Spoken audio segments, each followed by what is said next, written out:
आज के कन्वेंशन की शुरुआत के लिए मैं रिक्वेस्ट करूंगा जारोंडे साहब से कि वो आएं और आज जिस कन्वेंशन के लिए हम सभी लोग देश के विभिन्न स्थानों से इकट्ठा हुए हैं, अपना समय निकाल करके इतनी दूरियां तय करके दिल्ली तक पहुंचे हैं, तो उसकी एक भूमिका हमें बताएं, एक प्रस्ताव हमें बताएं। मैं साथियों आप लोगों से निवेदन करूंगा कि एनबी जारोंडे साहब का स्वागत करें। एनबी जारोंडे साहब। हम सभी जानते हैं कि बाबा साहब अंबेडकर ने सभी क्षेत्रों में काम किया है। बाबा साहब अंबेडकर ने हमें पॉलिटिकल लाइन बताई, हमें सोशल लाइन बताई, हमें रिलीजियस लाइन बताई, हमें कल्चरल लाइन बताई और हमें लेबर लाइन भी बताई। बाबा साहब अंबेडकर ने जब 12-13 फरवरी 1938 को महाराष्ट्र के मनमाड़ में जो भाषण दिया था, उसमें उन्होंने ऐलान कर दिया था कि इस देश की जो एस्टैब्लिश विचारधारा है, उस विचारधारा के माध्यम से इस देश के लेबर का कल्याण नहीं हो सकता। तो उन्होंने वहां बताया कि कल्याण यदि होना है तो उसके लिए हमारी विचारधारा की यूनियन स्थापित होना बहुत जरूरी है। जो विचार बाबा साहब ने हमें 75 साल पहले दिया था, उस विचार पर सबसे पहले महाराष्ट्र के इलेक्ट्रिसिटी बोर्ड में काम चालू हुआ 1978 में, और उसी तर्ज पर अनेक राज्यों में, आंध्रा में, एमपी में, छत्तीसगढ़ में, यूपी में, हरियाणा में, राजस्थान में और दिल्ली में हमारे खुद के विचारों की समता, स्वतंत्रता, बंधुत्वता और भातृभाव के आधार पर हमने अलग अलग राज्यों में ट्रेड यूनियन निर्माण किया और एक एपेक्स ट्रेड यूनियन हमारी होना चाहिए करके 2001 में हमने 6 राज्यों की जो नेशनल लेवल की यूनियन थी उनको इकट्ठा करके हमने ऑल इंडिया इंडिपेंडेंट विद्युत एम्प्लॉयज फेडरेशन बनाई। जोरदार तालियों से आपने स्वागत करना चाहिए। तो साथियों, जो बाबा साहब का मिशन है, वह बाबा साहब का मिशन हमें यदि ट्रेड यूनियन के माध्यम से यदि आगे लाना है तो इलेक्ट्रिसिटी सेक्टर में काम करने वाले हमारे जो कर्मचारी है उन्हें आगे आने की जरूरत है। और आगे इसलिए आने की जरूरत है कि आपको पता होना चाहिए कि बाबा साहब जब 1942 से 1946 तक जब लेबर मेंबर थे, लेबर मिनिस्टर थे, तब उनके लेबर मिनिस्ट्री के साथ में उनके पास में एनर्जी का भी चार्ज था। वो एनर्जी मिनिस्टर भी थे, वो इरिगेशन मिनिस्टर भी थे। और जो पॉलिसी हमें 1948 से लेकर 2003 तक इस देश में इलेक्ट्रिसिटी सेक्टर में जो दिखी, तो वह पॉलिसी बाबा साहब ने तय की हुई पॉलिसी है। तो साथियों, उस वक्त 1945 में एक पावर कमीशन बनाया गया था। 1945 में उस पावर कमीशन के अध्यक्ष बाबा साहब थे और उस वक्त यह सोच आई थी कि यह जो इलेक्ट्रिसिटी सेक्टर है, यह पावर सेक्टर है, यह गवर्नमेंट सेक्टर में आना चाहिए या प्राइवेट सेक्टर में जाना चाहिए। तो बाबा साहब ने इस बात को उस वक्त रखा आयोग के सामने कि power sector it should be under the control of state government and semi government. तो हम देखते हैं कि 1948 में जो इलेक्ट्रिसिटी एक्ट बना, तो वह इलेक्ट्रिसिटी एक्ट बाबा साहब के विचारों के कारण ही गवर्नमेंट और सेमी गवर्नमेंट सेक्टर में गया। लेकिन हम देखते हैं कि 2003 में नया कानून आया हुआ है। नया कानून आने के बाद में क्या हुआ कि जो स्टेट गवर्नमेंट की जो मोनोपोली इस पावर सेक्टर में थी, वह मोनोपोली खत्म हो चुकी है और इस पावर सेक्टर में प्राइवेटाइजेशन जोर शोर से चालू हो गया है। यह एक खतरे की घंटी इसलिए है कि जो आरक्षित कर्मचारी, जो रिजर्वेशन के माध्यम से जिनको रोजगार मिलता था, जिनको प्रमोशन मिलता था, उनके रोजगार और प्रमोशन पर एक बड़ा आघात इस 2003 के इलेक्ट्रिसिटी एक्ट के माध्यम से हो गया है। और हाल ही में जो गवर्नमेंट दिल्ली में बैठी है, उस गवर्नमेंट ने अभी हाल ही में यह ऐलान किया है कि इस इलेक्ट्रिसिटी एक्ट 2003 को हम अमेंड करेंगे। अमेंड किस लिए करेंगे कि इस उद्योग को, इस क्षेत्र को हम और ज्यादा लिबरेट करेंगे और ज्यादा प्राइवेट पार्टिसिपेशन हम इस पावर सेक्टर में लाएंगे तो उसका नतीजा क्या होगा कि जो नौकरियां हमें इस सेक्टर में मिल रही है एससी एसटी ओबीसी को, वह नौकरियां आने वाले समय में खत्म हो सकती है। हम सोचते हैं कि ऐसा क्यों हो रहा है, अमेंडमेंट आता है हम चुप बैठ जाते हैं, लेकिन बाद में फिर से कुछ तो भी डिसीजन आता है हमारे अगेंस्ट में। और सबसे बड़ा डिसीजन जो आया है कि एम नागराज का जो डिसीजन आया, वह एम नागराज का डिसीजन एक खतरे की घंटी है साथियों। क्योंकि एम नागराज के डिसीजन में क्या बोला है कि रिजर्वेशन की सीलिंग लिमिट 50% होना चाहिए, जबकि उसके बारे में अमेंडमेंट हो चुका है। कॉन्सेप्ट ऑफ क्रीमी लेयर आना चाहिए। जो इंदिरा साहनी के केस में जो बात परे हो गई थी, दूर हो गई थी, फिर से एम नागराज बोलता है कि कॉन्सेप्ट ऑफ क्रीमी लेयर आना चाहिए। और क्या बोलता है, all are the constitutional requirement. Constitution में अमेंडमेंट होने के बावजूद भी यह सब कॉन्स्टिट्यूशन के खिलाफ है या कॉन्स्टिट्यूशन के खिलाफ जा रहा है, ऐसी बात सुप्रीम कोर्ट के इस एम नागराज के माध्यम से आई हुई है। और हाल ही के पीरियड में जो 2006 के बाद में हम देखते हैं कि रिजर्वेशन इन प्रमोशन अभी अनेक राज्यों में बंद हुआ है, और आगे चल के यदि हम में यदि लिथार्जी रही तो बाकी स्टेट में भी बंद हो सकता है। तो इसी बात को मद्देनजर रखते हुए ऑल इंडिया इंडिपेंडेंट विद्युत एम्प्लॉइज फेडरेशन के माध्यम से सभी देश के जो अलग अलग राज्यों से जो हमारे एससी एसटी ओबीसी कर्मचारी भाई बहनें हैं, उनको इकट्ठा करने का काम हमने शुरू किया है। और उसकी पहल इस कन्वेंशन के माध्यम से हम करने जा रहे हैं। मैं फिर से आप सभी का तहे दिल से स्वागत करता हूं। और इस कन्वेंशन के माध्यम से जो भी बात हमारे सामने आएगी, जो भी कंक्लूजन हमारे सामने आएगा, उस कंक्लूजन के मुताबिक हम सब हमारे राज्यों में जाकर काम करेंगे, ऐसी आशा रखते हुए मेरा प्रास्ताविक यहाँ समाप्त करता हूँ। जय भीम, जय भारत। विद्युत बोर्ड के बड़े जुझारू नेता डीसी कपिल जी से मैं निवेदन करूंगा वे आए और कन्वेंशन में हमारा मार्गदर्शन करें। डीसी कपिल जी।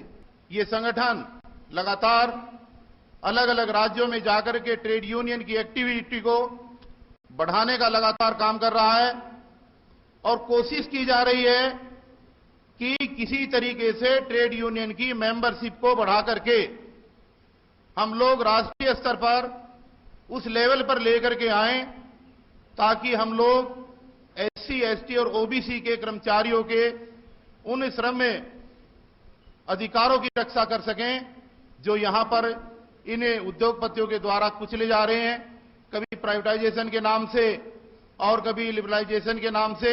अलग अलग जगह बहुत भयंकर स्थिति है। जिन राज्यों में प्राइवेटाइजेशन हुआ है उन राज्यों की स्थिति आज इतनी दयनीय है कि वहां पर आरक्षण की नीति बिल्कुल खत्म हो चुकी है। वहां पर आरक्षण के नाम पर कोई चीज नहीं रही है। अगर हम दिल्ली की बात करें, दिल्ली का प्राइवेटाइजेशन हुआ, हमारी यूनियन, हमारी एसोसिएशन एक सशक्त स्थिति में उस समय थी। और जब ट्राईपार्ट एग्रीमेंट हुआ, उस ट्राईपार्ट एग्रीमेंट के अंदर भी हमारी संस्था का पार्टिसिपेशन था, हम उसके सिग्नेटरी थे।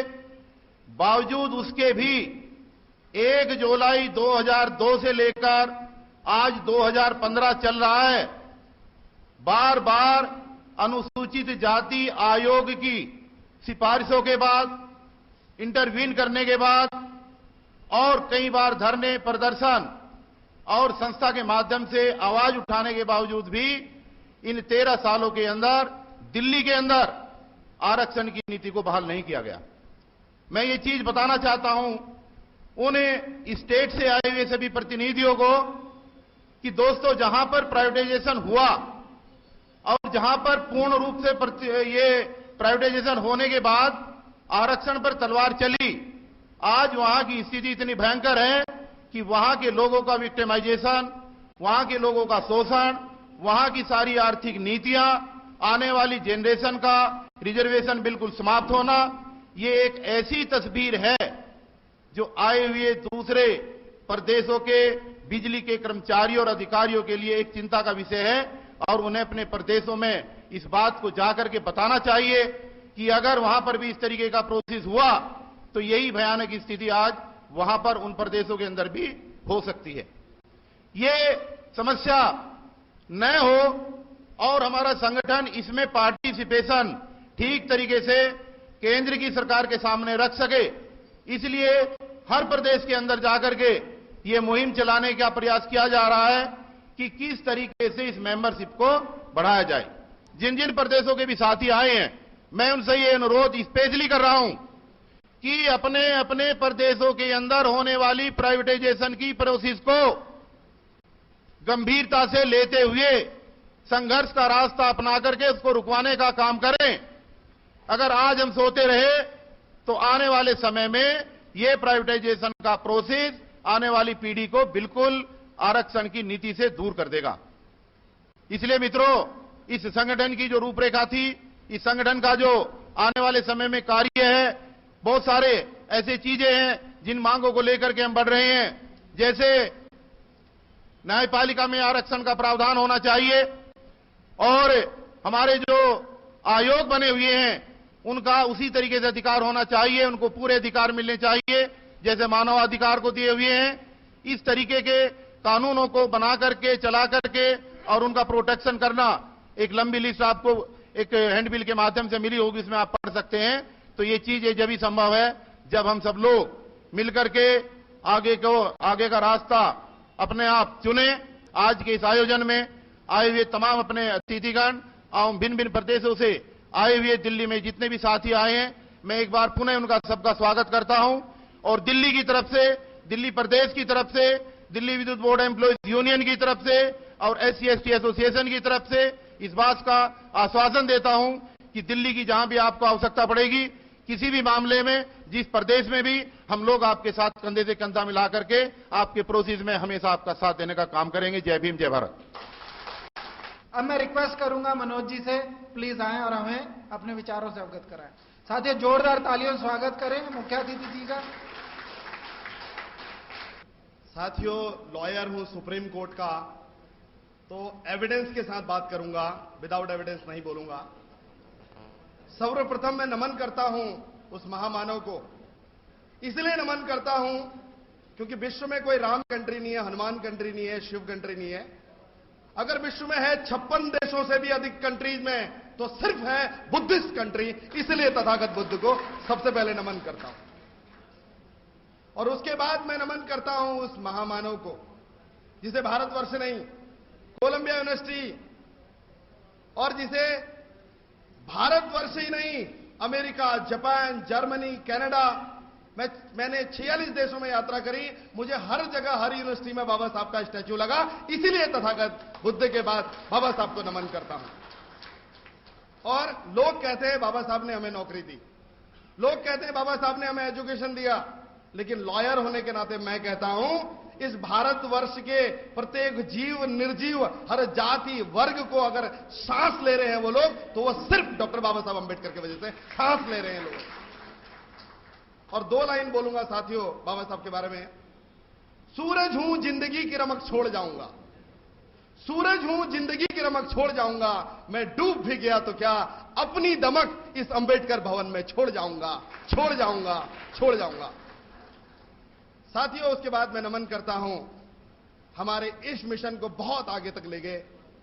जो 2000 सालों से जो काम नहीं हुआ, उन सेना नायकों ने वो काम कर बिठाया, जिनमें मान्यवर कांशीराम जी को हम भूल नहीं सकते।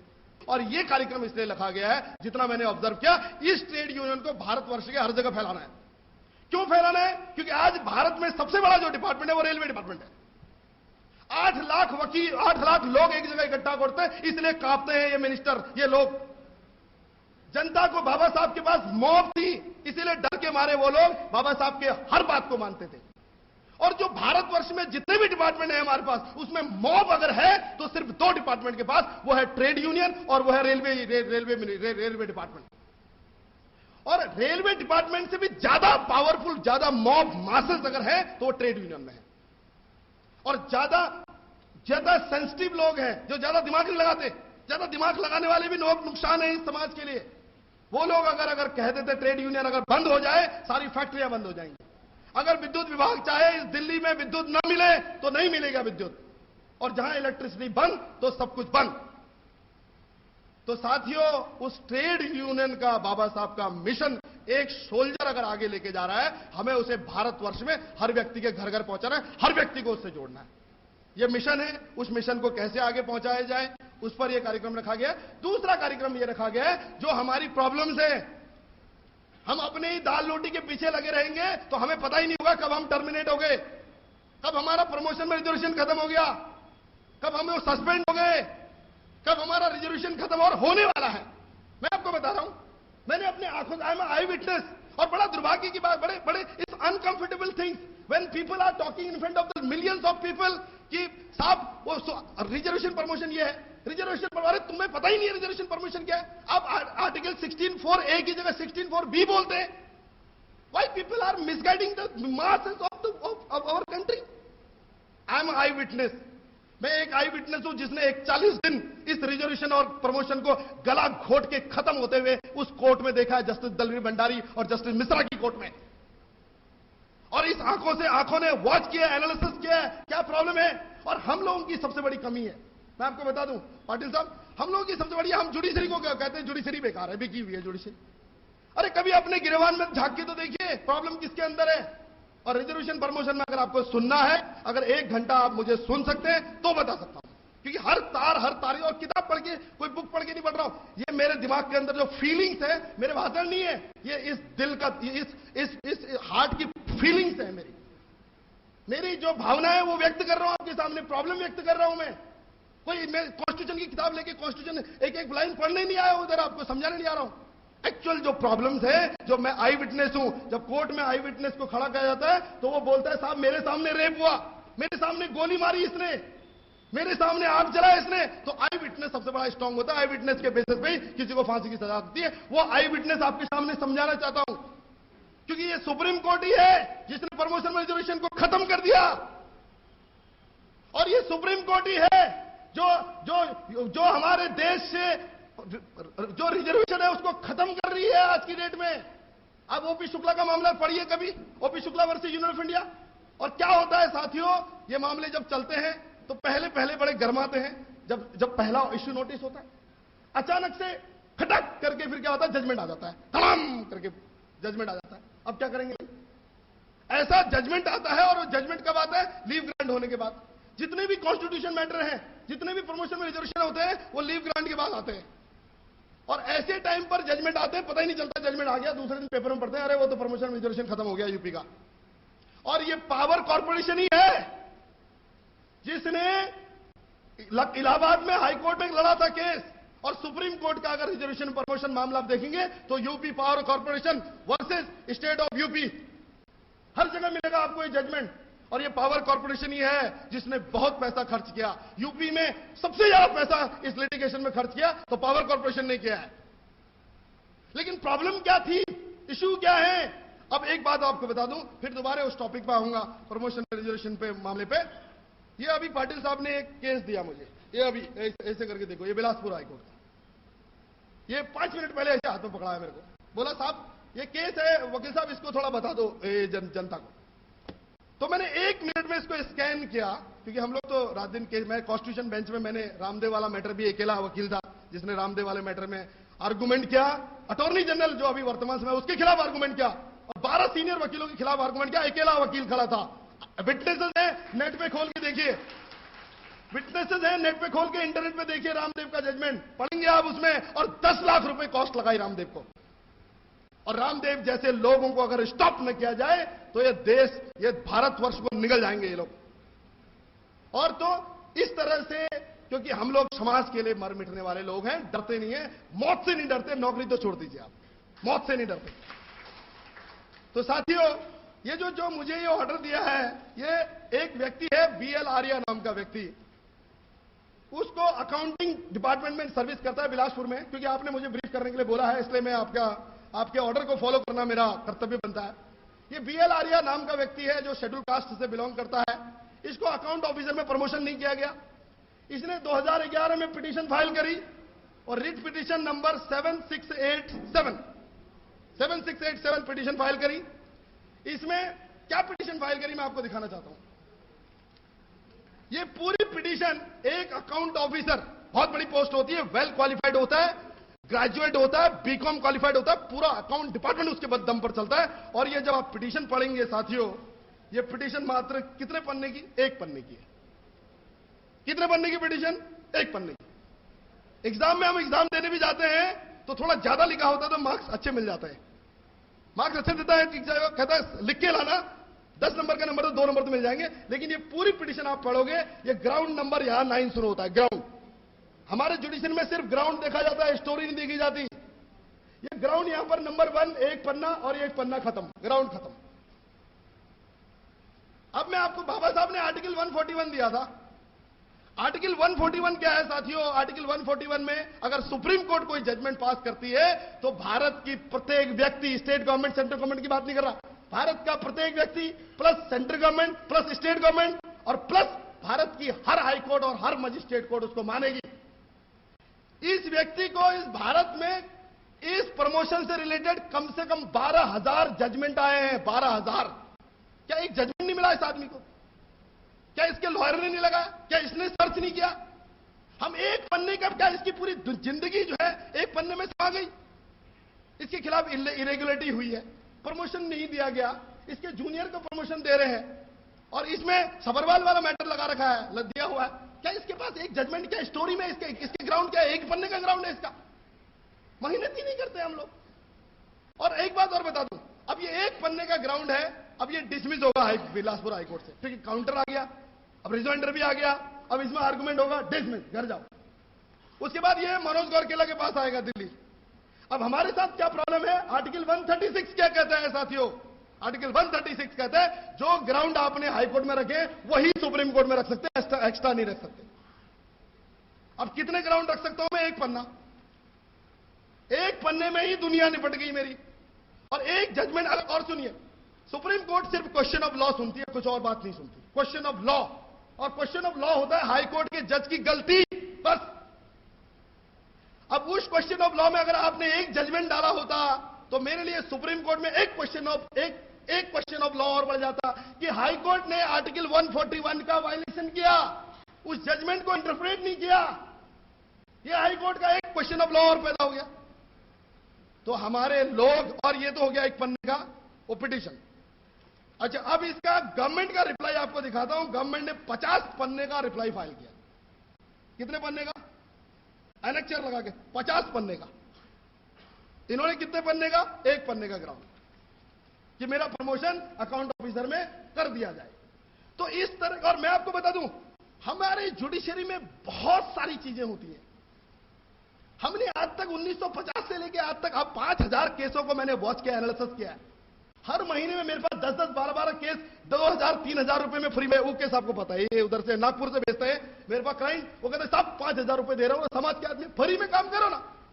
मैं अपने जेब से 20,000-25,000 रुपए खर्च करके उसको फाइट करता हूं। प्रॉब्लम यही आती है, एक पन्ने का पिटीशन, एक पन्ने का ऑर्डर, एक जजमेंट नहीं लगा रखा उसमें। तो ये हमारे लोगों में सबसे बड़ी प्रॉब्लम क्या है साथियों? हम मेहनत नहीं करते, हम अपनी पिटीशन बढ़िया से तैयार नहीं करते, हम अपना रिप्रेजेंटेशन अच्छा नहीं करते। इसीलिए हम लोग जंग हार जाते हैं, और एक व्यक्ति हारता है तो हजारों व्यक्ति को वो ले डूबता है साथ में। क्यों?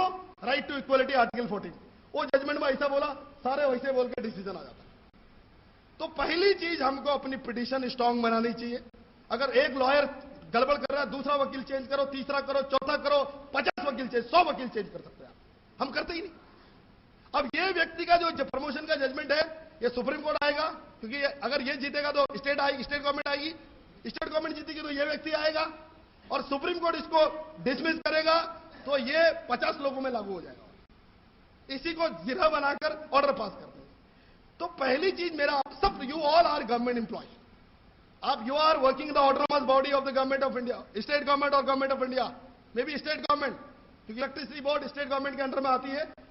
आपको मैं बताता हूं, जब भी कोई केस हो, उस केस में अपनी पिटीशन खुद तैयार करो, ग्राउंड खुद बनाओ, हिंदी में मराठी ट्रांसलेट करके बनाओ, उसको गुजराती ट्रांसलेट करके बनाओ। पूरे जो इसमें रूल कौन सा है? Civil service rule, civil promotion service rule 2003 है, उसको मुश्किल से 50 पन्ने का है, उसको ट्रांसलेट कर लो मराठी में। और मैं चाहता हूं अपनी मागा स्वर्गीय जो एसोसिएशन है, नेशनल ट्रेड यूनियन है, इसको जो भी हमारे विद्युत अलग अलग स्टेट के विद्युत के जो है उनको उस भाषा में ट्रांसलेट करके दिया जाए और लॉयर बिठाया जाए जो उनको समझाए। एक दिन इस पर सेमिनार हो ताकि उन लोगों को नॉलेज मिले। एक भी आदमी इलीगल आउट नहीं होगा हमारे सिस्टम से, एक भी आदमी इलीगल बाहर नहीं जाएगा। अभी एक मेरे को यूपी उत्तराखंड पावर कॉर्पोरेशन का आदमी कल रात मिला हल्द्वानी में।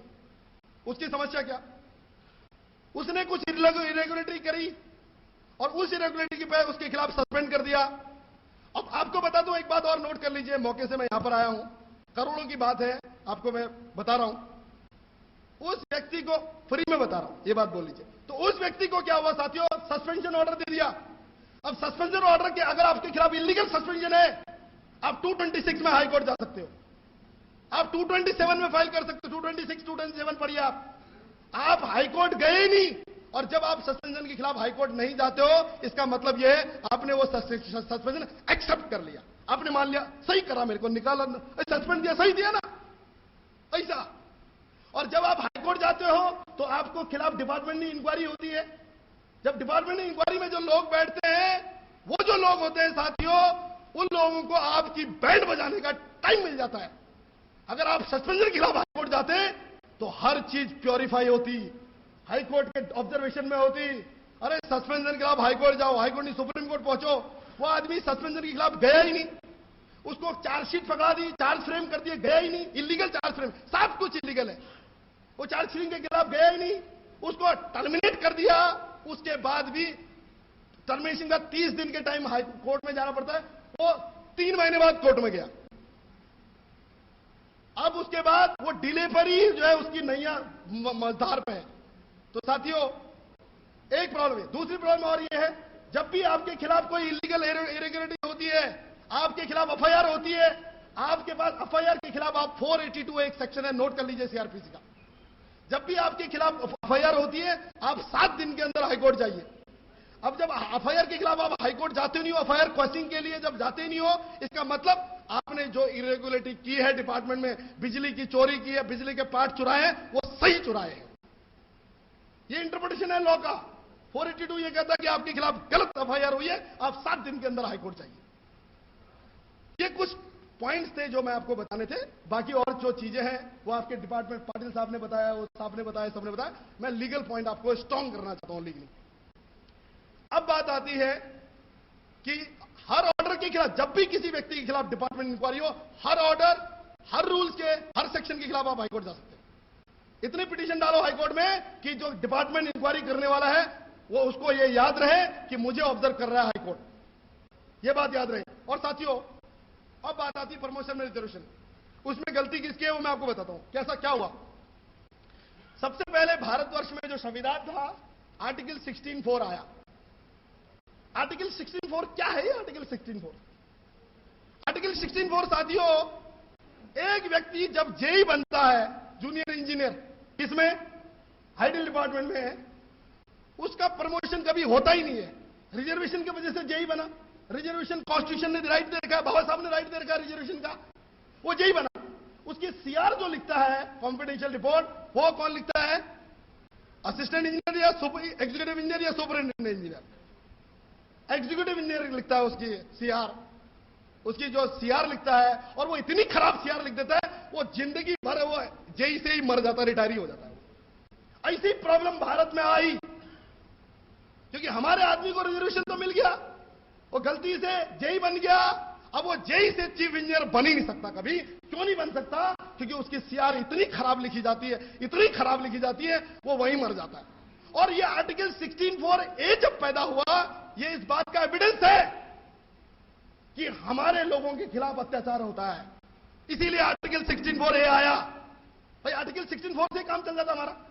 जब उन्होंने देखा नहीं, आर्टिकल 16(4) पैदा इसलिए हुआ कि yes something is wrong our system. एक आदमी जेई से रिटायर होते, कई लोग होते गए, अब जाके उन्होंने बोला नहीं, एक जेई अगर शेड्यूल कास्ट शेड्यूल ट्राइब है, वो भी चीफ इंजीनियर तक पहुंचेगा। भले उसे अपने जूनियर सीनियरों को सुपरसीड करना पड़ जाए, रोस्टर सिस्टम को चेंज करना पड़ जाए, रोस्टर सिस्टम के हिसाब से सिस्टम चलेगा। और उसके बाद क्या हुआ, एक आदमी पैदा हुआ एम नागराज, देसी भाषा में समझा रहा हूं पाटिल साहब इन लोगों को, लीगल भाषा में नहीं, आपको देसी भाषा में समझा रहा हूं, ज्यादा समझ में आएगा। उसके बाद एक एम नागराज पैदा हुआ, उसने क्या बोला, नहीं साहब, सुप्रीम कोर्ट के जज साहब को बोला नहीं साहब, एक आदमी जेई है, उसकी सीआर एक सुप्रीम एग्जीक्यूटिव इंजीनियर लिखता है, अब एक आदमी ब्राह्मण है, वो जेई बन गया, अपनी क्वालिफिकेशन के हिसाब से बना, रिजर्वेशन से नहीं बना, उसकी सीआर कौन लिखता है, एग्जीक्यूटिव इंजीनियर, और वो शेड्यूल कास्ट का एग्जीक्यूटिव इंजीनियर, आपने उसको प्रमोशन में रिजर्वेशन दिया, इसलिए वो एग्जीक्यूटिव इंजीनियर बना, वो इतनी खराब सीआर लिख देगा कि वो ब्राह्मण जिंदगी भर जेई से ही खत्म हो जाएगा। इसलिए गलत है ये आर्टिकल 16(4)A, उस ब्राह्मण एम नागराज ने बोला। अब इसका सॉल्यूशन क्या निकले, कॉन्स्टिट्यूशन बेंच में रिफर हुआ ये मामला, डिवीजन बेंच से सुप्रीम कोर्ट में, और इससे पहले मैं आपको बता दूं, एम नागराज ने कभी 50% से कम रिजर्वेशन हो, ज्यादा रिजर्वेशन हो, ये नहीं बोला, 50% से ज्यादा सुपरसीड नहीं करेगा रिजर्वेशन, और स्पेशल कंडीशन में कर सकता है, ये बोला इंदिरा साहनी के जजमेंट में। अगर इंदिरा साहनी का जजमेंट पढ़ो तो साथियों, इसलिए मेरा निवेदन आपसे, आप लोग सजग रहिए, आने वाले भविष्य में अभी ओपी शुक्ला वाला मामला भी आने वाला है, इस एसटी एससी को क्रीमी लेयर बनाया जा रहा है, वो सुप्रीम कोर्ट में पेंडिंग है, उस पर भी ध्यान देने की जरूरत है, क्योंकि उसमें कहा गया है कि 2 लाख से जिसकी ज्यादा इनकम होगी उसको रिजर्वेशन का बेनिफिट नहीं मिलेगा, ये बोला है OP Shukla versus union of India का। मैं मामले में नेट पे गूगल पे सर्च करिए, उसको सर्च करिए। अब इसका सॉल्यूशन क्या है, इसका सॉल्यूशन ये है साथियों कि हमने जो प्रमोशन में रिजर्वेशन मामला है और स्टेटों में बरकरार है, हमने यूपी में और उत्तराखंड में खत्म हो गया, उत्तराखंड में भी आंदोलन करना है। मैं चाहूंगा खासतौर से पाटिल साहब को, अगले बार ये मीटिंग हो तो उत्तराखंड में देहरादून में हो, उसको ऑर्गेनाइज करने का मेरा जिम्मा है, आप मुझे ड्यूटी दीजिए। हमने 50,000 लोगों की रैली करी उत्तराखंड में, उसमें अकेला मैं खुद 5 दिन वहां बैठा रहा, भूख हड़ताल पर बैठा रहा, वहां पर मजबूरी थी हमारे समाज के लिए, तो इसलिए मैं आपको बता रहा हूं उत्तराखंड में करना है इसको। यूपी और उत्तराखंड 2 स्टेट ऐसे हैं, अब तो हरियाणा का भी बुरा हाल है, ये 2-3 स्टेट ऐसे हैं जहां पर प्रमोशन रिजर्वेशन खत्म हो गया, धीरे धीरे गाज आगे बढ़ती जा रही है। ओपी शुक्ला भी गर्दन में तलवार लटकी पड़ी है, जिसमें रिजर्वेशन ही खत्म हो रहा है भारतवर्ष का, और इसका इन सब का एक सॉल्यूशन बताना चाहूंगा। 2 मिनट का टाइम और लूंगा, ज्यादा नहीं लूंगा। जब तथागत बुद्ध ने देखा कोई मर रहा है, कोई कुछ हो रहा है, कोई कुछ हो रहा है, कोई कुछ हो रहा है, उनको संभालने के अलावा उसको संभालने के पीछे नहीं पड़े हुए, उन्होंने मुक्ति का मार्ग ढूंढा। उन्होंने बोला इसका सॉल्यूशन ढूंढना है मुझे, इसलिए जंगलों में गए, खुद एनालिसिस किया आंख बंद करके कि इसका सॉल्यूशन क्या होगा।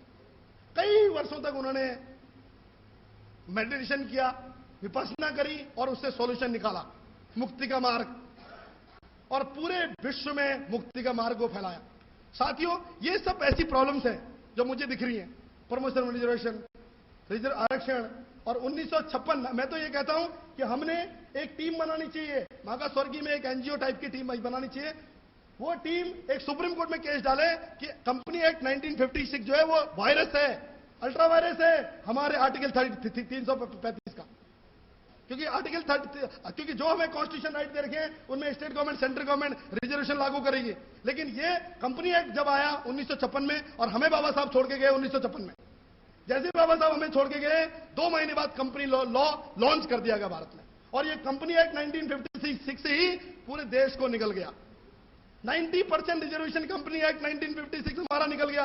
हमारी मिलें हुआ करती थी, हमारी कागज की मिलें हुआ करती थी, कपड़े की मिलें हुआ करती थी, हमारे लोग वहां नौकरी करते थे, क्योंकि हमारे लोग एजुकेशन में नहीं है, बेचारे 10th पास 8th पास हैं, बहुत सारे लोग काम करते थे। इसलिए हमने सुप्रीम कोर्ट में पिटीशन डालनी पड़ेगी, हाई कोर्ट में पिटीशन डालनी पड़ेगी, महाराष्ट्र अलग अलग हाई कोर्ट से 12 हाई कोर्ट में पिटीशन डालनी है हमने। कई बार क्या होता है, 2 हाई कोर्ट फेवर में देती है, एक नेगेटिव दे देती है, क्या पता मेजोरिटी हाई कोर्ट जजमेंट दे दे। तो ऐसी पिटीशन बना के हमने हाई कोर्ट में डालनी है, जिसमें कि हमने जो ये कंपनी एक्ट को ही अल्ट्रा वायरस घोषित करना है, खत्म, या तो इसमें रिजर्वेशन दो या इसको अल्ट्रा वायरस करो। हमें भी कुछ न कुछ ऐसे काम करने पड़ेंगे, जैसे हम नागराज ने किए काम, ऐसे काम करने पड़ेंगे। शायद क्या पता हमारे एक एफर्ट से सुप्रीम कोर्ट इस कंपनी एक्ट में रिजर्वेशन लागू कर दे, शायद इसको नल एंड वॉइड कर दे, अल्ट्रा वायरस घोषित कर दे, मे बी। लेकिन हम प्रयास ही नहीं करते, तो कहां से मिलेगा हमें उसका रिजल्ट कहां से मिलेगा। और साथियों, ऐसा मुक्ति का मार्ग मैंने बहुत रिसर्च किया, वर्ल्ड की कंट्री में घुमा, यूएन में गया। अभी हमने 65 साल बाद सुप्रीम कोर्ट में बाबा साहब का बहुत बड़ा पोर्ट्रेट लगाया साथियों, इस 14 अप्रैल 2015 में। हम लोगों ने सुप्रीम कोर्ट में बाबा साहब का छोटा फोटो भी नहीं था, इस 14 अप्रैल 2015 में बाबा साहब का बहुत बड़ा पोर्ट्रेट सुप्रीम कोर्ट में लगवाया है। और साथियों, वो मुक्ति का मार्ग है, मैंने जो मुक्ति का मार्ग रिसर्च करके ढूंढा है वो ये है कि हमने पार्लियामेंट में लोग चाहिए, हमें लॉयर चाहिए। अगर आपको पार्लियामेंट में भेज दूं, आपको यही पता नहीं होगा कि पार्लियामेंट में कौन से एक्ट आर्टिकल में लॉ बनता है, इसलिए हमारे लोग चुप रहते हैं। हमें सुप्रीम कोर्ट में 15 साल वकालत वाला आदमी वो पार्लियामेंट में जाए, क्योंकि पार्लियामेंट में भी लॉ का आर्गुमेंट होता है, लॉ का इंटरप्रिटेशन होता है, सुप्रीम कोर्ट में भी लॉ का इंटरप्रिटेशन होता है। इसलिए हमको, मेरे फादर तो मुझे जब मैं बच्चा था तब सुप्रीम कोर्ट लाए, इसलिए आज मैं इतना पागल मेंटल साइकिक आदमी हूं। इसीलिए आपको भी अपने बच्चे को लॉयर बनाना है, कॉन्स्टिट्यूशन लॉयर बनाना है, सुप्रीम कोर्ट में डालना है, और 15 साल वो वकालत करने के बाद फिर पार्लियामेंट में जाएगा। रविशंकर प्रसाद अकेला आदमी जुडिशरी अकाउंटेबिलिटी बिल अकेले दम पर पास करके आ गया। अरुण जेटली लीडिंग लॉयर थे सुप्रीम कोर्ट में, और वो अरुण जेटली इलेक्शन हारने के बाद 2-2 मिनिस्ट्री उनको दी गई। क्यों? क्योंकि लॉ का इंटरप्रिटेशन कौन करता है? लॉयर करता है। और बाबा साहब लॉयर नहीं होते तो साथियों ये भारत का संविधान नहीं लिख पाते। हमारे पास डॉक्टर बहुत हो गए, हमारे पास इंजीनियर बहुत है, आईएएस बहुत है, आईपीएस बहुत है, हजारों हैं। हमें एक आदमी सुप्रीम कोर्ट में चाहिए, लीडिंग लॉयर चाहिए सुप्रीम कोर्ट के अंदर, पार्लियामेंट में, वही पार्लियामेंट में जाए। पार्लियामेंट में बाबा साहब अकेले थे, ये कॉन्स्टिट्यूशन तो फाड़ के फेंकने वाले थे। बाबा साहब अगर अकेले आदमी ने पूरा कॉन्स्टिट्यूशन पास करते, 42 दिन में बाबा साहब ने ये कॉन्स्टिट्यूशन लिखा, और 42 दिन में कॉन्स्टिट्यूशन लिखने के बाद पूरा का पूरा कॉन्स्टिट्यूशन पास करके दिखाया अकेले दम पर। क्यों? क्योंकि वो लॉयर थे। वो जब बोलते थे तो सब लोग लॉ नहीं जानते थे कोई लोग, इसलिए हमारे पास जो पार्लियामेंट में लोग हैं वो सुप्रीम कोर्ट में 15 साल वकालत करने के बाद जाएं। ऐसा करके मैं उत्तराखंड में एक लॉ कॉलेज खोल रहा हूं, जो 5 साल तक बच्चे जो बुद्धिस्ट आइडियोलॉजी से लॉ की पढ़ाई करेंगे, उसके बाद वो सुप्रीम कोर्ट आएंगे और घर बार त्याग कर आएंगे। अपने एक बच्चे को इस समाज के लिए दान करो, अपने एक बच्चे को सुप्रीम कोर्ट का कॉन्स्टिट्यूशन लॉयर बनाओ, बाबा साहब की तरह बनाओ। राष्ट्रपति प्रधानमंत्री उस आपके बच्चे के पैर छुएंगे जैसे बाबा साहब के पैर छूते। समाज के लिए समर्पित करो। जय भीम, जय Bharat, thank you so much.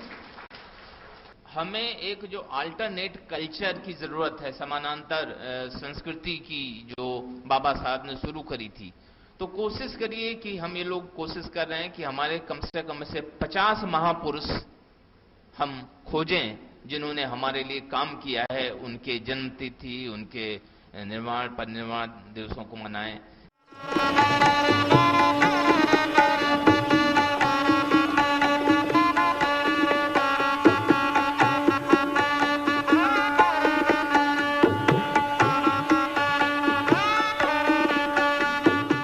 इसी कड़ी को आगे बढ़ाते हुए मैं हमारे बीच हमारे मुख्य अतिथि एस कृष्णा आनंद जी हैं। आप आईआरएस हैं, आईटी कमिश्नर हैं और समाज के एक बड़े थिंक टैंक में गिने जाते हैं। उनसे निवेदन करूंगा कि अपने विचारों से अवगत कराएं। एस कृष्णा आनंद जी। जो चीज कपिल साहब ने बताया कि मेंबरशिप कितनी पहुंच गई है, मैं पाटिल साहब से पूछ रहा था, तो पाटिल साहब ने बताया जो आईएलयू बनाई है, इंडिपेंडेंट लेबर यूनियन, जिसके अंतर्गत इलेक्ट्रिसिटी, रेलवे और बाकी डिपार्टमेंट आते हैं, उनकी ऑल इंडिया मेंबरशिप करीब 2.5 लाख पहुंच गई है। तो 2.5 लाख लोग अगर, और सारे व्हाइट कॉलर एम्प्लॉइज हैं, अच्छी सैलरी मिलती है, अगर 100 रुपए पर महीने देते हैं तो हर महीने का कंट्रीब्यूशन 2.5 करोड़ बनता है। दैट मीन्स एक साल में आपके पास 30 करोड़ का फंड आ सकता है। और इससे भी ज्यादा जो बाबा साहब कहते थे कि आपको सिर्फ अपने ट्रेड यूनियन तक ही नहीं सीमित रखना है, आपको पॉलिटिकल पावर आनी चाहिए, पॉलिटिकल कंट्रोल होना चाहिए।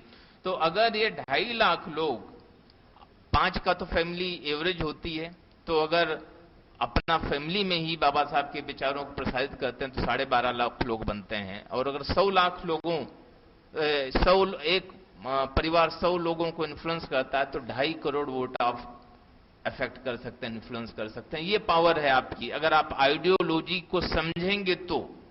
अगर सिर्फ आप बस अपने प्रमोशन तक ही अपने को सीमित रखेंगे तो जो बाबा साहब का जो बड़ा सपना था कि आपको इस देश का हुक्मरान बनना है, वो पूरा नहीं होगा। और उसके लिए बाबा साहब को पढ़िए, और करंट जो आपके डिपार्टमेंट से चीजें, उसमें तो आपको मास्टरी होना चाहिए। चाहे इलेक्ट्रिसिटी एक्ट है, चाहे कंपनीज एक्ट है, चाहे जो नया अभी कंपनीज एक्ट 2013 बना है, उसमें आपको कैसे अफेक्ट करेगा, जो भी प्राइवेटाइजेशन पॉलिसीज बन रही हैं, जो बजट बनाए जा रहे हैं, उसमें आपको अब तो आप नहीं कह सकते कि मतलब आपको सुविधा नहीं है, आपकी सैलरी एश्योर्ड है, हर महीने आपको बंधी हुई सैलरी मिलती है जब तक मिलती है। तो यार कमान, बाबा साहब जिस दिन अंतिम सांस लिए उस दिन भी वो बुद्धा एंड धम्मा कंप्लीट करके गए, अंतिम सांस तक पढ़ते रहे, और आप अपने को बाबा साहब का अनुयायी कहते हैं और कुछ भी पढ़ना नहीं चाहते, पढ़ना तो दूर आप सुनना भी नहीं चाहते, तो ये बात बनने वाली नहीं है। ये दूसरों के भरोसे कभी कोई लड़ाई नहीं लड़ी जाती, आपको खुद अपनी लड़ाई खुद लड़नी पड़ेगी।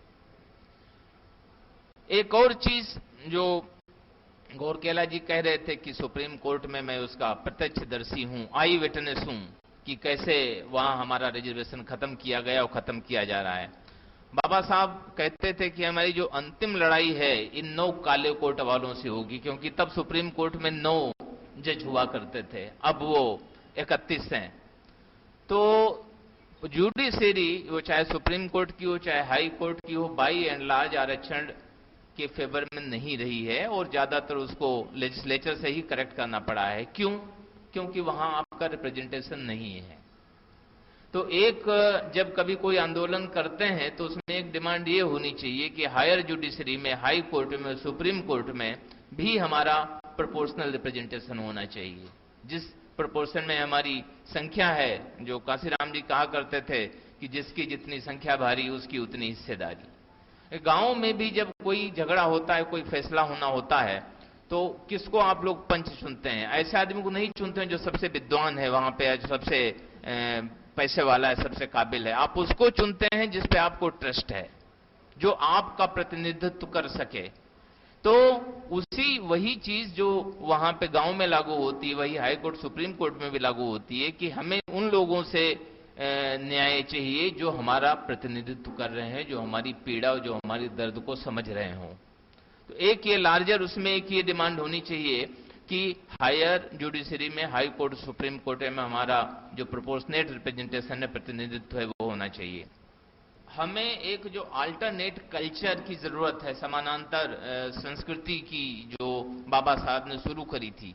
तो कोशिश करिए कि हम ये लोग कोशिश कर रहे हैं कि हमारे कम से 50 महापुरुष हम खोजें जिन्होंने हमारे लिए काम किया है, उनके जन्म तिथि, उनके निर्माण परिनिर्वाण दिवसों को मनाएं।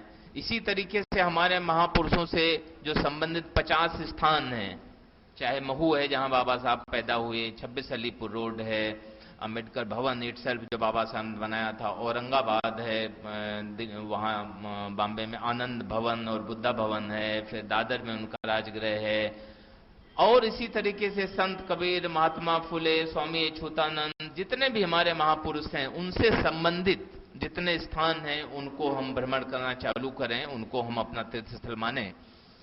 उनसे संबंधित जितनी भी इवेंट्स हैं उनको हम फेस्टिवल के रूप में मनाएं। तो इस तरीके से हम एक अल्टरनेट कल्चर का निर्माण कर सकते हैं जो हमारी अपनी संस्कृति होगी। और जब ऐसा आपका लार्जर ब्लॉक दिखेगा, जब आपकी एक पावर दिखेगी, डेमोक्रेसी में it is the people's power which is supreme. जो लोगों की अपनी लोक शक्ति है वो सबसे ज्यादा सुप्रीम होती है। जब वो लोक शक्ति दिखेगी तो कोई भी पार्टी, कोई भी सरकार आपकी बात सुनने के लिए, आपकी बात मानने के लिए बाध्य होगी। That is the power of the unity. एक लोगों में अवेयरनेस लाने के लिए एक राष्ट्रव्यापी आंदोलन भी चलाना चाहिए कि देखिए जुडिशरी के द्वारा किस तरीके से हमारे जो फंडामेंटल राइट्स हैं, जो हमारे कॉन्स्टिट्यूशनल राइट्स हैं, उनको छीना जा रहा है, उन पे कुठाराघात किया जा रहा है। सिर्फ बैठे रहने से और जब आपके डायरेक्ट आपका प्रमोशन इफेक्ट होगा तभी आप जागेंगे, तो ये बात बनने वाली नहीं है। क्योंकि वो जो कौमें सोया करती हैं, बाबा साहब कहते हैं जो कौमें सोया करती हैं उनका कोई उद्धार नहीं कर सकता। आपको अगर अपना उद्धार करना है तो आपको जागरूक रहना होगा, और आपको डायरेक्ट नहीं भी इफेक्ट करता है तो भी उन चीजों की तरफ आपको ध्यान देते रहना होगा। एक और चीज जो मैं देख रहा हूं कि स्पेशली जो लोग एम्प्लॉयमेंट में हैं, कहीं जाते हैं या शादी होती है या पार्टी होती है। बॉम्बे में मैं देखता था, शाम को जाता था कहीं तो कहते क्या पियोगे, क्या पियोगे यार, चाय पिला दो। नहीं नहीं नहीं, कौन सी पियोगे, कौन सी पियोगे, मतलब हुस्की पियोगे या बियर पियोगे। मैं फिर पूछता था कि आप तो पिछली बार कर रहे थे आप बाबा साहब के मानने वाले हैं, बोले हाँ हम तो अभी भी मानने वाले हैं। तो मैं पूछता था यार बाबा साहब ने कभी जिंदगी में दारू पी थी क्या? बाबा साहब जब बीमार थे तो उनके डॉक्टर ने बोला था कि गर्मियों में थोड़ी सी बियर और जाड़ों में थोड़ी सी ब्रांडी लिया करिए। तो बाबा साहब ने बोला भगाओ इस पागल को, कहां से पकड़ ले आए इसको, ये मतलब जो है जिंदगी भर में सील और प्रज्ञा की जिंदगी जिया हुई, बुढ़ापे में मुझे दारू पीने को उपदेश दे रहा है। तो आप बाबा साहब के अपने को अनुयायी कहते हैं और फिर कहते हैं कि नहीं कौन सी पियोगे। दूसरी चीज की मतलब जो अपने को बुद्धिस्ट कहते हैं, जब मैं जाता हूं शादी में तो इतना पैसा वेस्टेज देखता हूं कि वो मतलब वो ब्राह्मणों को भी मात देते हैं। ये कौन से बाबा साहब के अनुयायी हो भाई? भगवान बुद्ध ने कब बोला था कि दहेज लो दहेज दो? तो ये हमारी प्रॉब्लम सिर्फ रिजर्वेशन की नहीं, हमारी लार्जर प्रॉब्लम है। अगर आप बाबा साहब के अनुयायी हैं तो दारू पीना बंद करिए, ये दहेज लेना देना बंद करिए। ये आपस में आप ब्राह्मण को तो गाली देते हैं, लेकिन आपस में जो आप जातिवाद कर रहे हैं उसके लिए कौन जिम्मेदार है? यहाँ पे भी मैं लोगों को देख रहा हूँ किसी की 3 अंगूठी पहने हुए है, कोई 4 अंगूठी पहने हुए, कोई 5 अंगुलियों में अंगूठी है। ये कौन से बाबा साहब को पढ़ लिया आपने? बाबा साहब को तो मैंने कभी किसी फोटो में अंगूठी पहने नहीं देखा। तो अगर मीनिंगफुल आंदोलन चलाना है तो पहले अपने को सुधारो यार, दूसरे को भाषण देना तो बहुत आसान होता है। इन्हीं शब्दों के साथ आप लोगों ने मुझे बुलाया और टाइम दिया, इसके लिए पाटिल साहब का आप सब लोगों का धन्यवाद। और मुझे पाटिल साहब ने बोला था कि 2:30 बजे तक मैं बोल सकता हूं, लेकिन मैं 5 मिनट पहले खत्म कर रहा हूं। इसके पहले दूसरी स्लिप आए। जय भीम, नमो बुद्धाय। जीएस पाटिल जी, साथियों जोरदार तालियों से स्वागत करें पाटिल साहब। ये सम्मेलन का जो आयोजन है, ये जो भूमिका है, ये देश में railway is the biggest employment potentiality industry. एक जमाने में रेलवे में 22 लाख एम्प्लॉयज काम करते थे, आज रेलवे में 13 लाख कर्मचारी काम कर रहे हैं।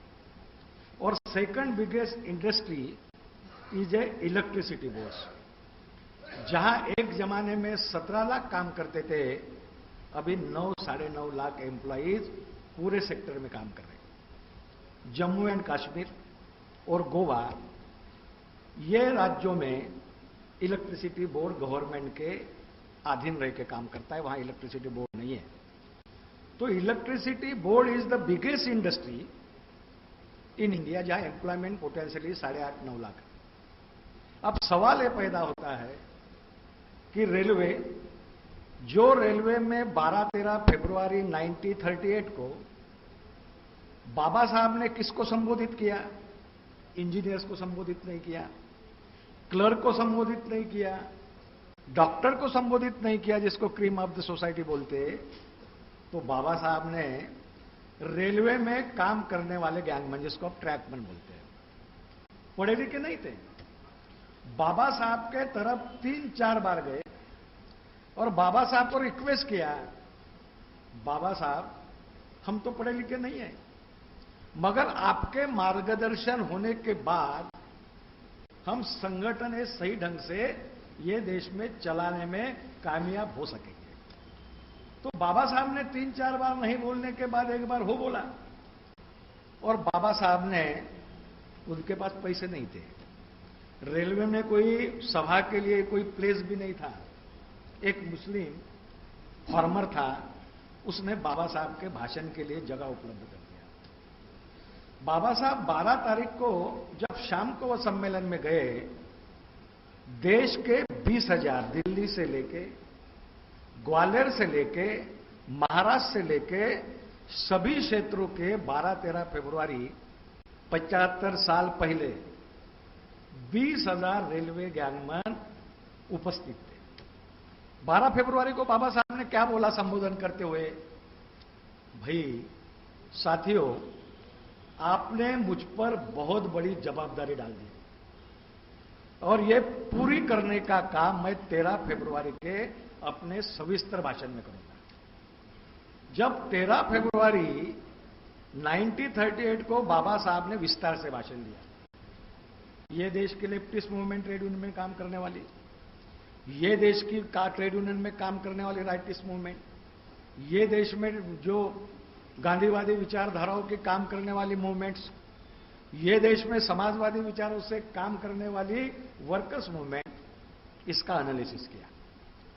जब बाबा साहब अस्पृश्य रेलवे गैंगमैन परिषद का जब इन्विटेशन एक्सेप्ट किया, तब ये देश के कम्युनिस्ट विचारधारा मानने वाले ट्रेड यूनियन ने बाबा साहब के ऊपर टीका की। टीका कैसे की कि बाबा साहब ये रेलवे गैंगमैन दलित अस्पृश्य समाज के रेलवे परिषद में जाके कामगारों में फूट डालने जा रहे। ये बाबा साहब के ऊपर कम्युनिज्म के ट्रेड यूनियन ने टीका दी। बाबा साहब ने बहुत समर्पक उत्तर दिया, मैं मेरे लोगों को यदि मार्गदर्शन करने और उनको दिशा, सही दिशा दिखाने के लिए यदि मैं जाता हूं तो मैं वह टीका की परवाह नहीं करता। और बाबा साहब ने कंक्लूडिंग भाषण में बोला, there are two enemies of the backward class worker in India. The first enemy is Brahmanism, who negate the समता, न्याय और बंधुत्व, और second enemy is the capitalism. Baba Saheb अतिशूद्र समाज के थे, महात्मा ज्योतिराव फुले शूद्र समाज के थे। महात्मा ज्योतिराव फुले को बाबा साहब ने फॉलो किया। जब महात्मा ज्योतिराव फुले, जब एक खेत में काम करने वाले खेतिहर मजदूर, इनका जब शोषण होता था तो उनका मोर्चा महात्मा ज्योतिराव फुले ने साहूकार के घर में लेके गया, बड़े काश्तकारों के घर पर लेके गया, और महात्मा फुले ने भाषण किया खेतिहर मजदूर के सामने कि आपके दो शत्रु है। पहला शत्रु भटवादी यंत्रणा, जिसको बाबा साहब ने ब्राह्मणिज्म बोला, और महात्मा ज्योतिराव फुले ने दूसरा शत्रु साहूकारशाही बोला, जिसको डॉक्टर बाबा साहब आंबेडकर ने कैपिटलिज्म बोला। और अंतिमता बाबा साहब बोलते हैं 1938 में ये देश में सोसाइटी रजिस्ट्रेशन एक्ट 1860 अस्तित्व में था। बाबा साहब ने यह नहीं बोला कि सोसाइटी रजिस्ट्रेशन एक्ट के तहत आप अपनी एसोसिएशन बनाओ, ये बाबा साहब ने नहीं बोला। बाबा साहब के सामने 1926 का ट्रेड यूनियन एक्ट भी बाबा साहब के था, और बाबा साहब ने यह बोला, जितने ही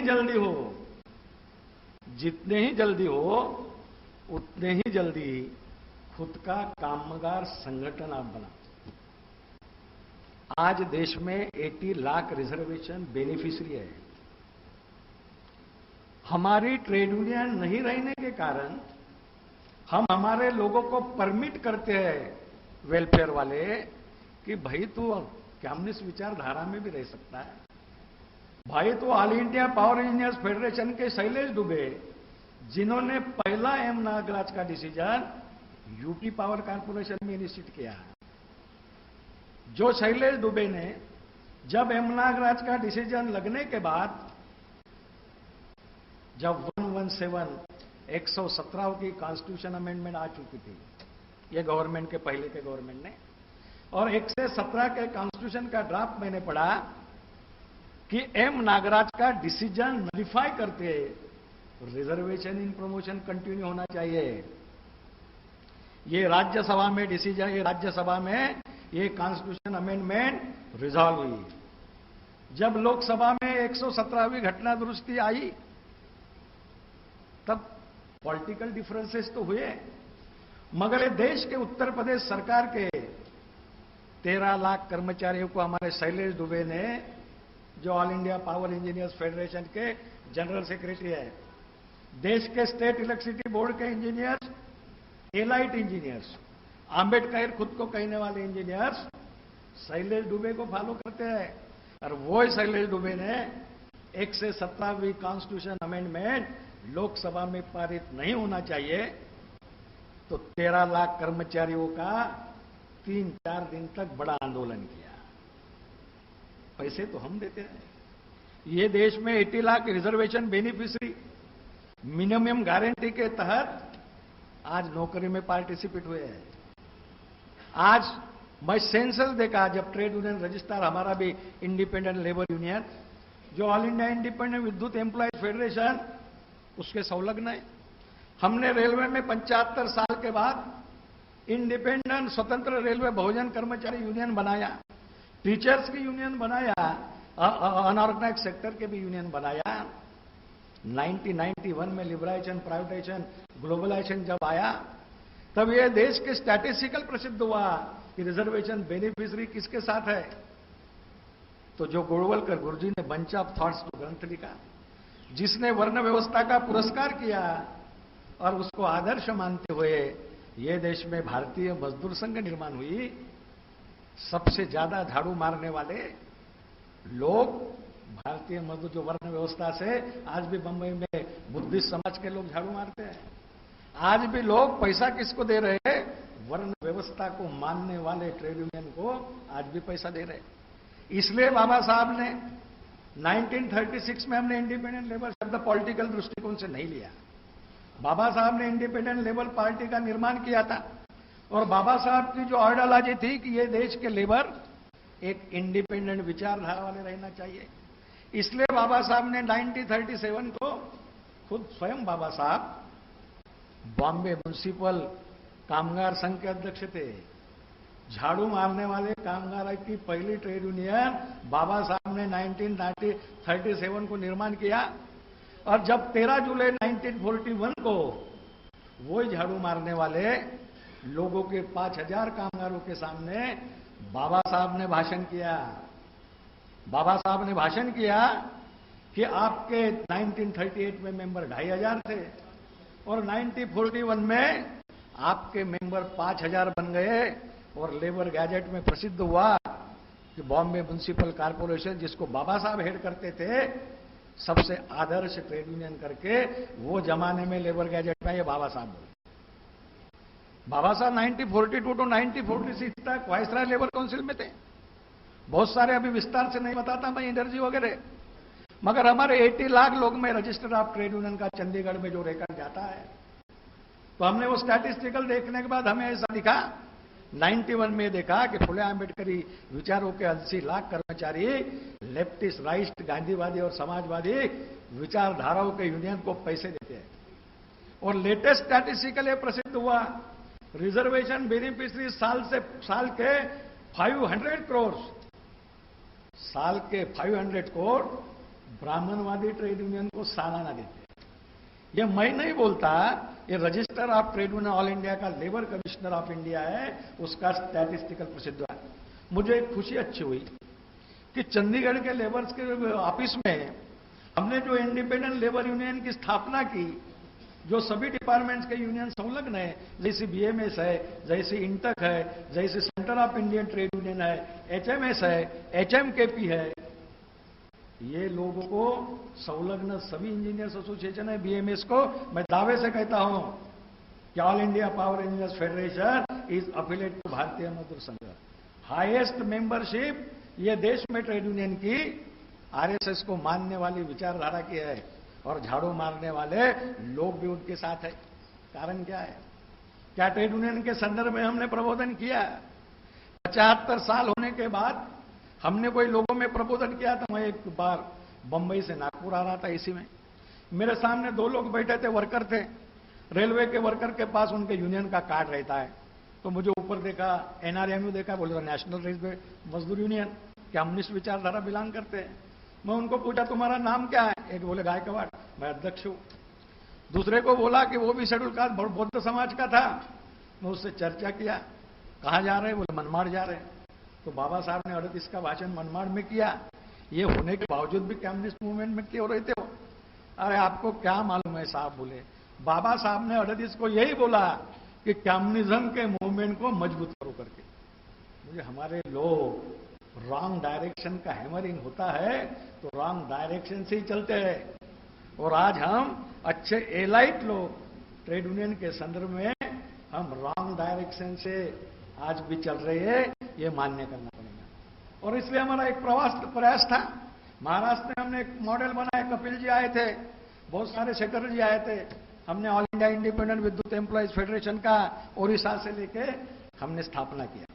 ठीक है, काम ज्यादातर नहीं बढ़ा, मगर हम चाहते हैं सम्मेलन के माध्यम से जितने भी electric UP power corporation is the total reservation के अगेंस्ट बोलने वाले लीडरशिप पावर इंडस्ट्री में, शैलेश दुबे जी रहे और कोई रहे, ये सभी रिजर्वेशन के खिलाफ करोड़ों रुपए इकट्ठा करते हैं। M Nagaraj is the general category of engineers की केस है, they all are engineers. They have collected crores of rupees to abolish your reservation. You are member of that organization. और साथियों, कम से कम हम तो रेलवे में काम शुरू कर दिया, हमारे एस्टैब्लिश लीडर अभी भी नहीं बोलते सुरेश। मैं एक मीटिंग में गया भुसावल के, मिस्टर राम करके राजस्थान से थे, वो खड़गपुर का बीटेक है, डिविजनल सेफ्टी ऑफिसर है, वो भी मीटिंग में थे, बहुत सारे अधिकारी मीटिंग में थे। मैंने ट्रेड यूनियन के आइडियोलॉजी बताते बताते उन्होंने बोला कि ये बहुत ही सही ढंग की बात है, ये दिशा से हमने जाना बहुत आवश्यक है। तो सब लोगों ने बोल दिया कि भाई अपन रेलवे में जो भी ट्रेड यूनियन निर्माण की उसमें हम सम्मिलित हो गए। वेलफेयर एसोसिएशन के ऑफिस में मीटिंग थी, तो एक लीडर ने बोला कि भाई बोले मैं तो तैयार हूं, पर मेरा दिल्ली का जो नेता है, मैं नाम नहीं लेना चाहता हूं, मेरा जो दिल्ली का नेता है उसने मेरे को परमिशन दिया तो मैं ट्रेड यूनियन में बाबा साहब के मूवमेंट में काम करूंगा। तो दूसरा बेचारा ओबीसी का क्या बोला, मैं भी मेरे नेता को पूछूंगा, पर मेरे नेता ने नहीं बोलने के बावजूद भी नेता से बढ़कर मेरे बाबा साहब के विचार है। नेता बड़ा नहीं रह सकता, नेता से बढ़कर ये विचार रह सकते हैं। और ये साथियों, पहले टाइम फुले आंबेडकर के विचारों का इंडिपेंडेंट लेबर यूनियन का जब मैं गैजेट में नाम देखा, जब मैं गैजेट में चंडीगढ़ का जो गैजेट प्रसिद्ध हुआ उसमें इंडिपेंडेंट लेबर यूनियन का ये गैजेट में नाम आ गया। ये कारवा इलेक्ट्रिसिटी सेक्टर में बढ़ाना तो है। आज हम प्लानिंग करेंगे, दोपहर के बाद हमारे डेलीगेशन के लोग वहां चर्चा करेंगे। हमें सिर्फ एक सम्मेलन लेके शांत नहीं बैठना है, एक आदमी भी परिवर्तन ला सकता है। एक आदमी को जवाबदारी नागालैंड की दी थी, राइटिस्ट विचारधारा वाला आदमी था, सब उग्रवादी लोग थे और शांतिवादी विचारधारा प्रस्तापित करने का, उनकी विचारधारा संघ की प्रस्तापित करने का काम दिया था।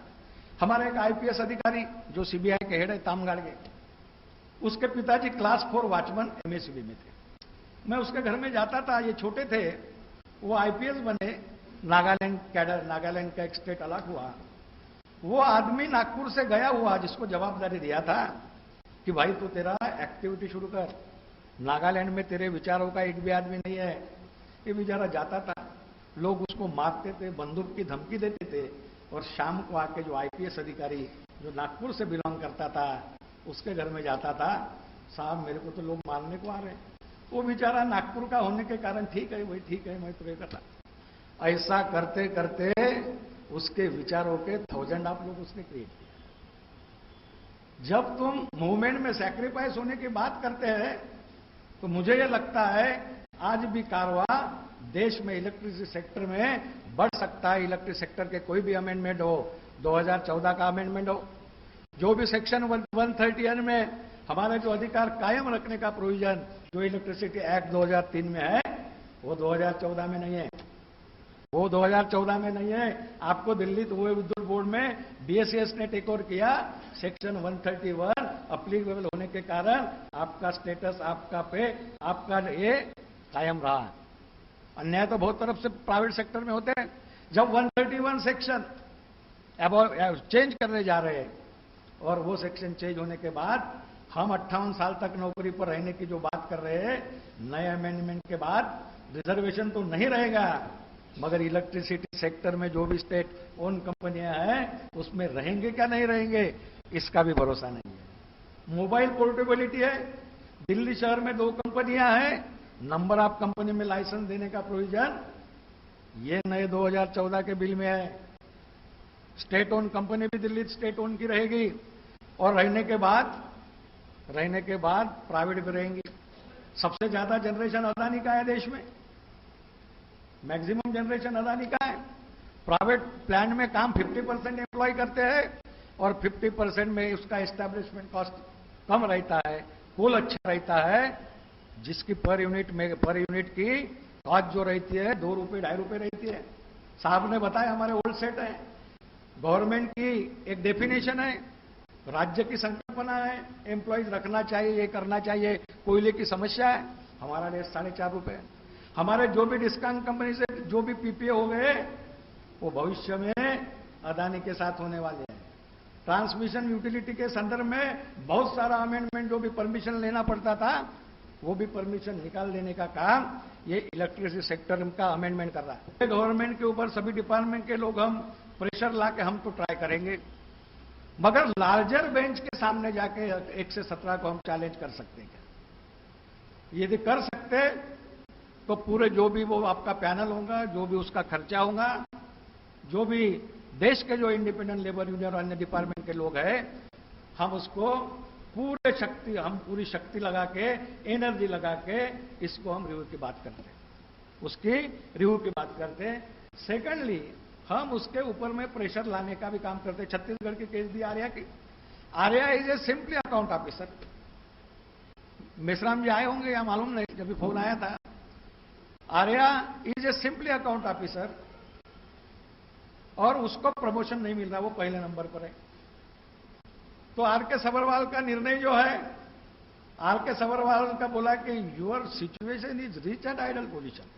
वो रिप्लाई पढ़ा होगा जो छत्तीसगढ़ इलेक्ट्रिसिटी बोर्ड ने रिप्लाई दिया है। इसने क्या बोला, though you are at first number, 20 पर ब्राह्मण समाज का है, 21 पर ब्राह्मण समाज का है, तो 21, 22, 23 ब्राह्मण समाज के प्रमोट हो गए। जनरल कैटेगरी ये 1 नंबर पर है, नहीं बोले तेरा शेड्यूल कास्ट का कोटा छत्तीसगढ़ में 12% खत्म हो गए। महाराष्ट्र में 22 में से 27 चीफ इंजीनियर हमारे हैं 20 काम में।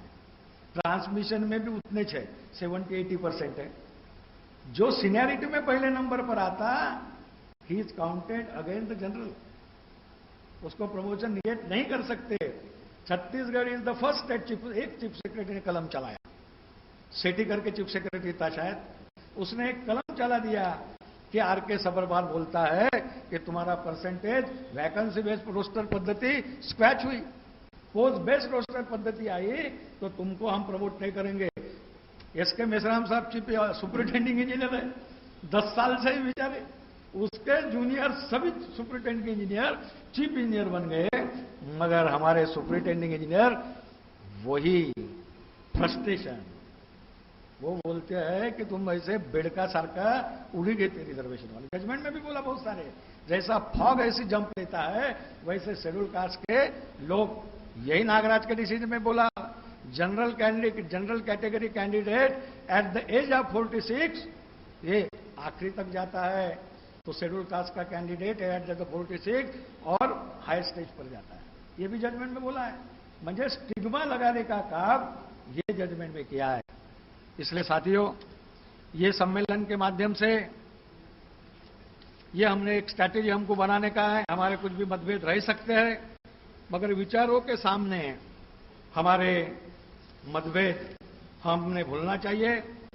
तो बाबा साहब ने एक बार बोला, कुछ कुछ लोगों को आइडियाज बहुत रहती है, बहुत आइडिया रहती है, भाषण करते रहते, इंप्लीमेंट होना चाहिए। तो बाबा साहब ने वो संदर्भ में बोला था, I think that knowing the proper ways and means is more important than knowing the ideas.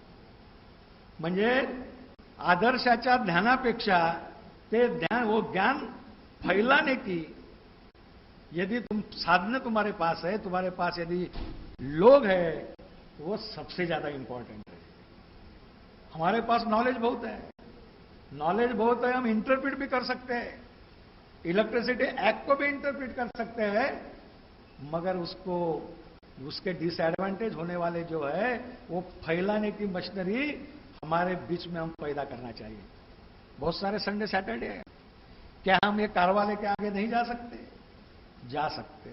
और दिल्ली में सम्मेलन लेने का ही कारण यह है, Delhi is a capital of India.